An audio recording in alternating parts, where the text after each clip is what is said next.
Good evening, my name is Councilman Freda, and this evening I will be reading How the Grinch Stole Christmas. Every who down in Whoville liked Christmas a lot. But the Grinch, who lived just north of Whoville, did not. The Grinch hated Christmas the whole Christmas season. Now please don't ask why, no one quite knows the reason. It could be his head wasn't screwed on just right. It could be, perhaps, that his shoes were too tight. But I think that most likely reason of all may have been that his heart was 2 sizes too small.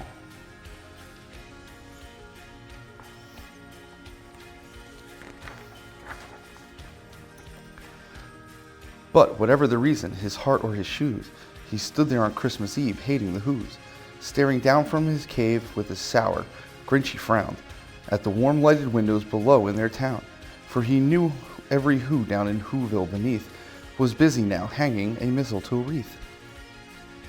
And they're hanging their stockings, he snarled with a sneer.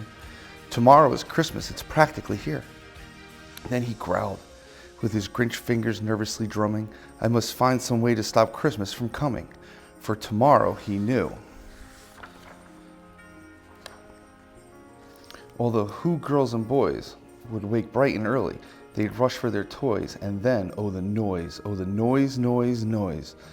That's one thing he hated, the noise.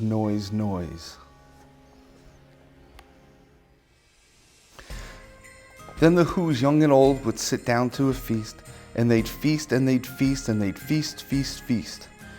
They would feast on Who pudding and rare Who roast beast, which was something the Grinch couldn't stand in the least.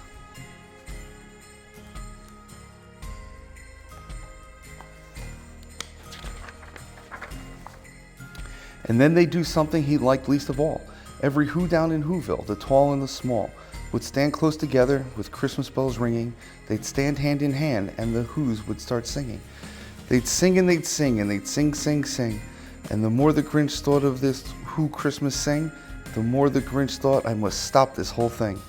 Why, for 53 years I've put up with it now. I must stop this Christmas from coming, but how?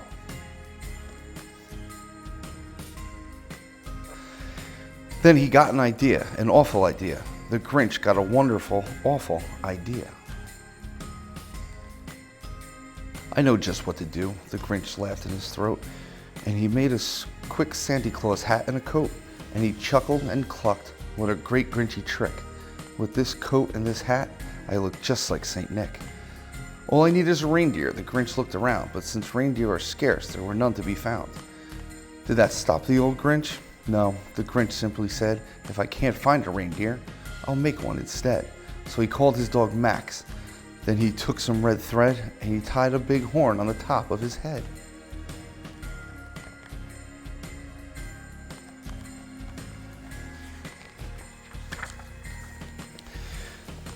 Then he loaded some bags and some old empty sacks on a ramshackle sleigh and he hitched up old Max. Then the Grinch said, "Gadap," and the sleigh started down towards the homes where the Whos lay to snooze in their town.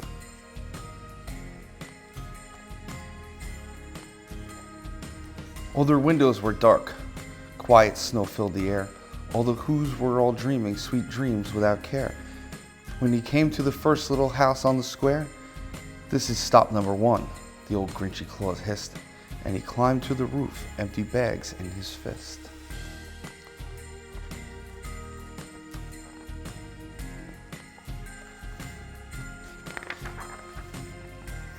Then he slid down the chimney, a rather tight pinch. But if Santa could do it, then so could the Grinch.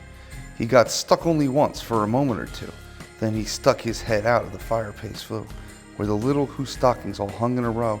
These stockings, he grinned, are the first things to go.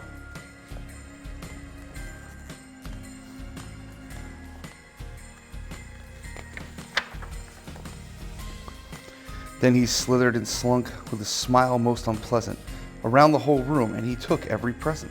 Pop guns and bicycles, roller skates, drums, checkerboards, tricycles, popcorn, and plums. He stuffed them in bags. Then the Grinch very nimbly stuffed all the bags one by one up the chimney.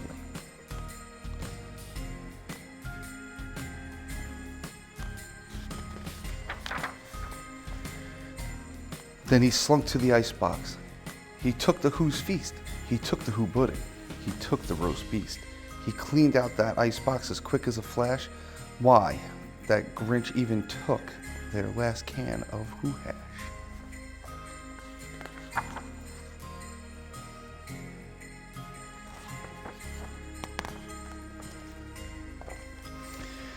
And the Grinch grabbed the tree, and he started to shove when he heard a small sound like the coo of a dove. He turned around fast, and he saw a small Who, little Cindy Lou Who was not more than 2. The Grinch had been caught by this tiny Who daughter, who got out of bed for a cup of cold water. She stared at the Grinch and said, "Santa Claus, why? Why are you taking our Christmas tree? Why?"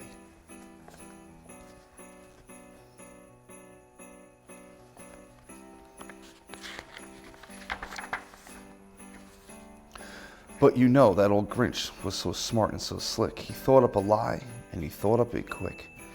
"Why, my sweet little tot," the fake Santa Claus lied, "there's a light on this tree that won't light on one side. So I'm taking it home to my workshop, my dear. I'll fix it up there, and then I'll bring it back here." And his fib fooled the child. Then he patted her head, and he got her a drink, and he sent her to bed. And when Cindy Lou Who went to bed with her cup, he went to the chimney and stuffed the tree up.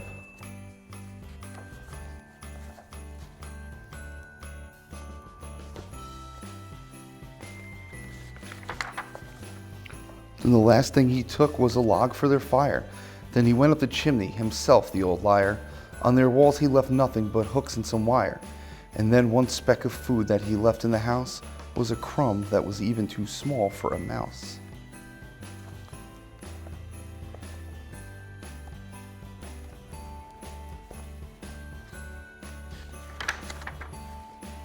Then he did the same thing to the other Who houses, leaving crumbs much too small for the other Who's mouses.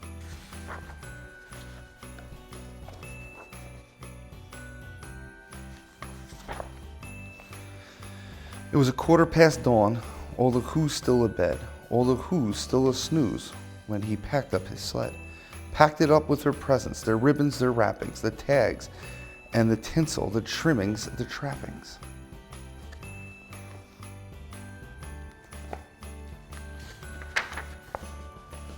3,000 feet up the side of Mount Crumpet, he rode with his load to the tip-top to dump it. Pooh-pooh to the Who's, he was grinchiously humming. They're finding out now that no Christmas is coming. They're just waking up, I know just what they'll do. Their mouths will hang open a minute or two. Then the Who's down in Whoville will all cry boo-hoo.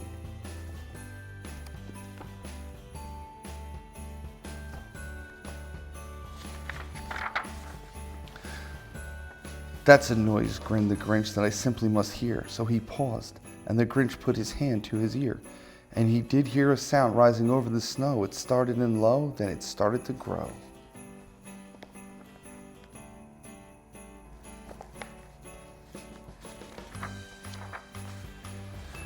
But the sound wasn't sad. Why, this sound sounded merry. It couldn't be so, but it was very merry, very. He stared down at Whoville, the Grinch popped his eyes, then he shook. What he saw was a shocking surprise.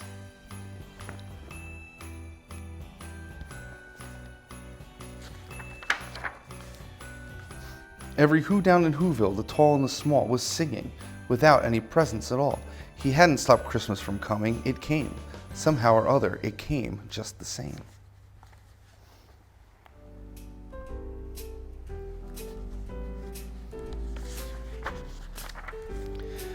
And the Grinch, with his Grinch feet ice cold in the snow, stood puzzling and puzzling. How could it be so? It came without ribbons, it came without tags, it came without packages, boxes, or bags. And he puzzled 3 hours till his puzzler was sore. Then the Grinch thought of something he hadn't before. Maybe Christmas, he thought, doesn't come from a store. Maybe Christmas perhaps means a little bit more.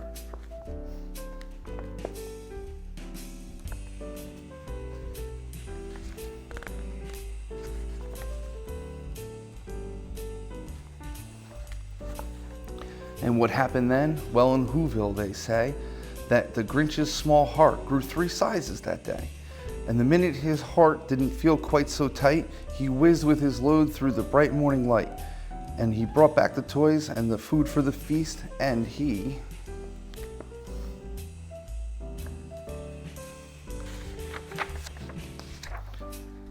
He himself, the Grinch, carved the roast beast.